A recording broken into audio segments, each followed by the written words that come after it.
근데 이렇게 전 세계 과학자들이 코로나19의 공기 중 전파 가능성을 제기한 것에 대해서 우리 방역 당국도 입장을 밝혔는데요. 일단은 신중한 입장이지만 가능성은 닫지 않고 열어뒀어요.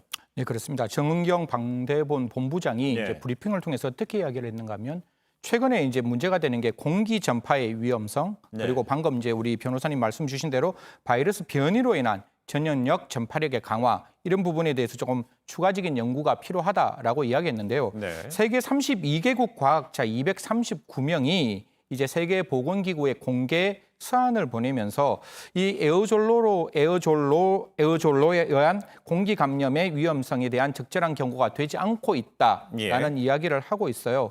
그 여기에 대해서 이제 그 정은경 본부장도 사실 지금 이 이야기는 공기 중 전파 가능성을 열어놓고 있는 것인데 지금 우리가 방역 대책을 세운 것은 사실상 세 가지다. 비말 전파, 접촉 전파, 그리고 매개물에 의한 간접 전파의 공기 전파 가능성을 두고 있기 때문에 네. 사실 지금에 있는 방역 체계의 어떤 방역 방법이 완전히 바뀌어질 필요는 없다. 여전히 유효하다라고 하면서도 그 전염 가능성이 어느 정도인지에 대해서는 조금 더 연구가 필요하다. 이렇게 밝혔습니다.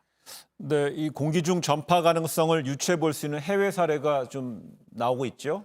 그렇습니다. 지금 WHO의 경우는 비말로 인한 감염만 인정을 하고 있는데 네. 사실 미국 워싱턴주의 합창단의 집단 감염이 있었습니다. 이 교회에서는 20cm 안팎으로 거리를 두고 앉아서 2시간 반 동안 노래를 했는데 네. 대규모 집단 감염이 있었고요. 그리고 이제 중국 레스토랑의 경우 각자 별도의 자리에 앉아서 식사를 했는데도 집단 감염 사례가 있었기 때문에 이것은 비말이 지금 2m밖에 안 가는데 비말로 인한 감염이냐? 아니다. 이것은 에어로졸로 인한 감염이지 않느냐라는 의문이 들었고요. 사실 그렇기 때문에 뭐 MIT 연구진의 경우는 바이러스를 함유한 에어로졸의 경우 최대 8m까지 이동을 할 수 있다. 네. 그래서 이제 이런 연구 결과들을 토대로 봤을 때 일반 비말이 아니라 에어로졸을 통한 감염이 되는 것이 아니냐라는 이야기가 있습니다. 그런데 사실 이렇게 단정하기는 좀 어렵다라는 반박적인 주장도 나오는 것이 WHO 감염예방통제국장은 뭐라고 했냐면요. 이제 만약에 이런 식으로